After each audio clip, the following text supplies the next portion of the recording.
Hello everybody, welcome to Sin City Living. My name is Jason. I'll be giving you today's episode. As always, please hit the like and subscribe buttons, and our usual shout out to our patrons. We appreciate all the tips and support. It really makes a difference to us in trying to get more games added in. If you're curious about it, go ahead and check the description down below.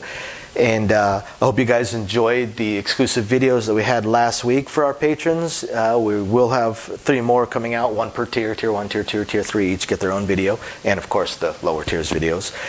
We will have the next set coming out in the next day or 2. We're still figuring out the technical details, so if there's any issues with seeing those, please message us on the site, on the patronage site, and we will take a look. We think they're up, but you never know.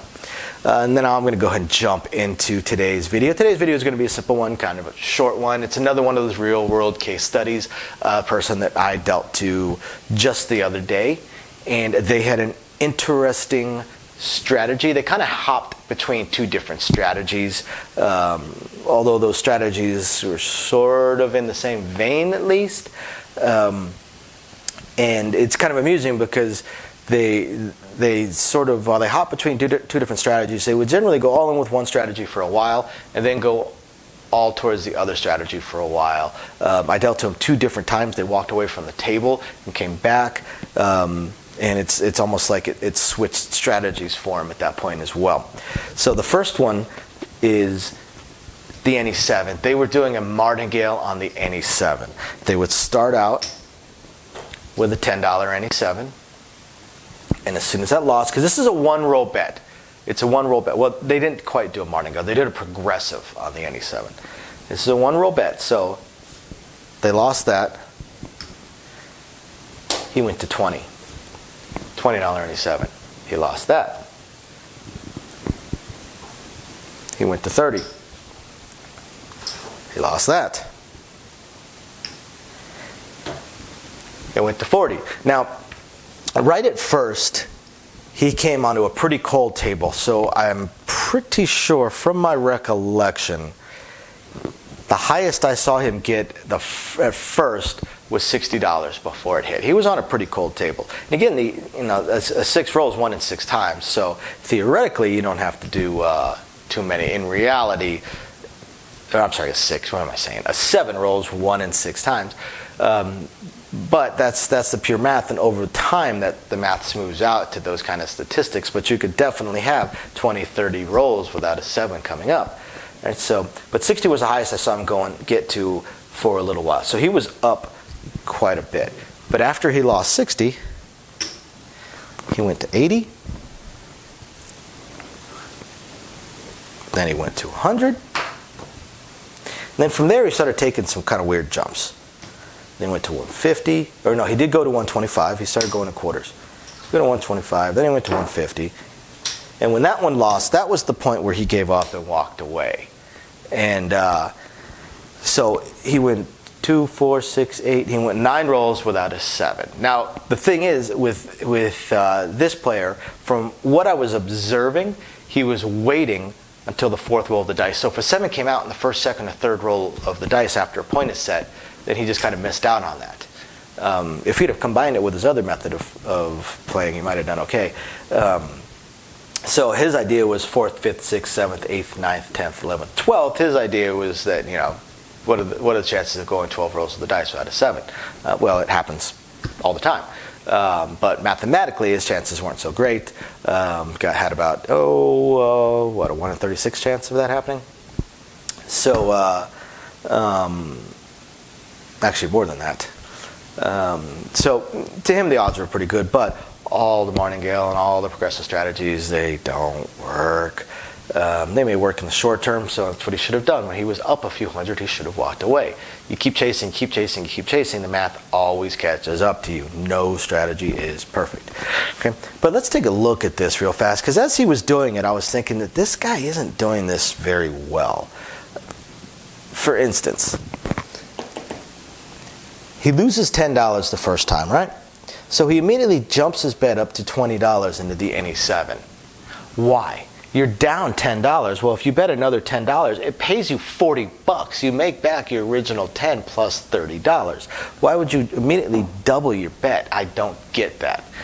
Once that is once you've lost both of these, 30 bucks, another $10 bet would still cover your losses and make you a profit. But no, instead he jumps up to 30.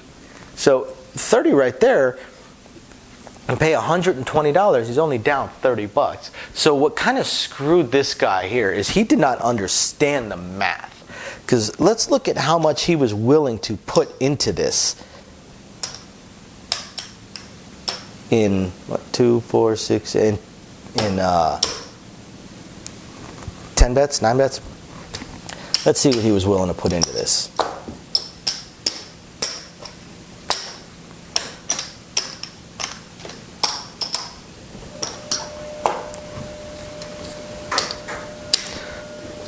$3, $4, $5, $6, $615 he was willing to put into it before he walked away. Okay, so let's look at this. If he'd have started with 10 and lost that, he could have bet another 10 and lose that, no problem. He could have bet another 10. Now at this point he is still looking at being positive. Actually, I should be using these, shouldn't I? All right, so 30 right there. Still looking at being positive. If this one hits, it pays $40. So he'd only lost 20 bucks, so he still would have made money. So even if these hit, he could lose, he still could bet just $10 and still make a profit right here. All right? So if this one loses, he is down 10, 20, 30, 40 bucks, right? He's down 40 bucks. So at that point, he could do a $15 three-way red. That pays 65 bucks.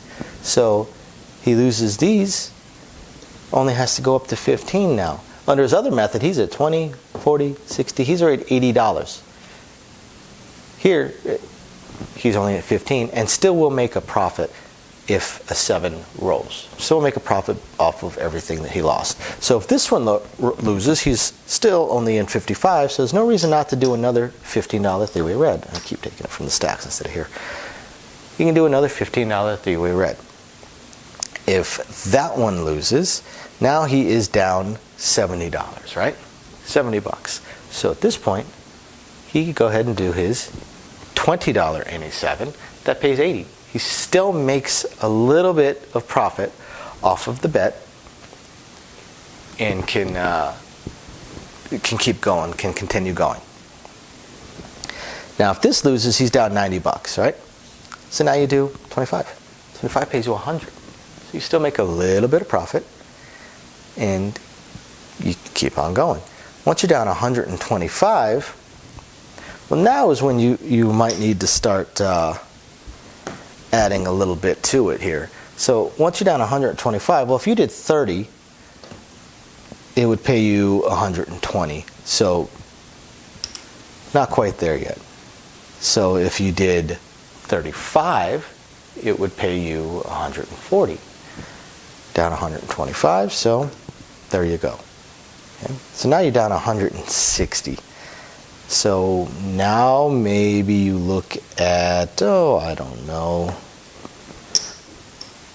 Let's look at, say, a $45 three-way red. What would a $45 three-way red pay you? That would pay you $195. So boom, once again, you were back to making a small profit.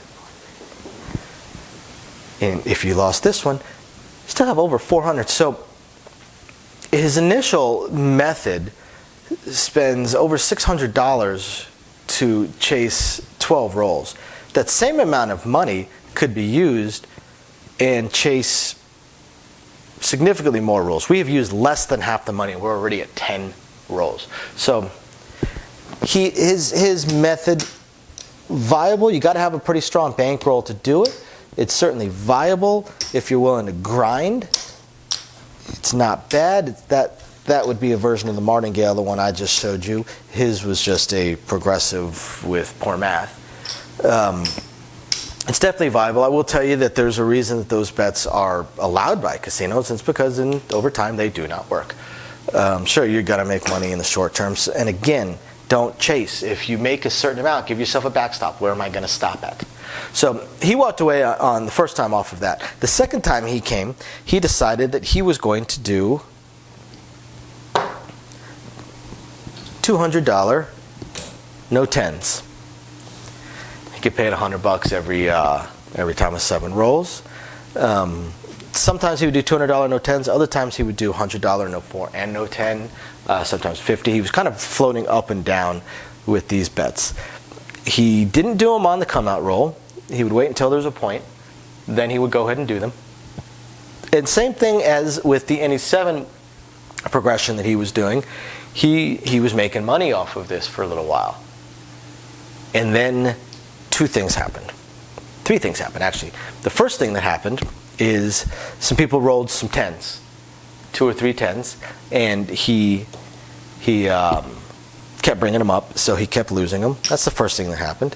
The second thing that happened was he started to chase, because when the 10s first started rolling, he had, for whatever reason, dropped down to 50 on the 4 and 10. So he lost that one.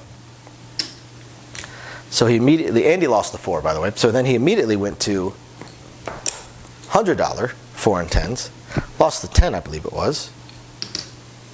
Immediately went up to $200 4 and 10s, or $200 10, and lost that one. He won the next one that he did. I think it was like 300 or something along those lines. But he had taken a pretty big hit at that point. So he started to lose them, and then he started to chase. The third thing that happened to him was he shot. And it was a thing of beauty, his shot, because he shot from the don't pass, and he went ahead and set up his no 4, no 10s after he had the point, after he had a point set. He threw 3 winners. I can't tell you how many 4s and 10s he threw. He crushed himself. He still had money when he left. After he finally threw a 7 out and got paid, he stormed off in a huff, like it was our fault or anybody else's fault. The dice are random. I'm sorry, man. He may have actually even been up, because he had a pretty good stack, and he had won quite a few of these in advance. His primary biggest mistake was chasing. Once he started taking some losses, he should have either called it a day, or at least called it a day with that shooter, and just waited till the next shooter. But yeah, that's what hit him. So that's a real world case of any 7 progression that I just dealt to the other day. So hope you guys find these real world case studies interesting. And thank you for watching. We will catch you guys next time. Bye now.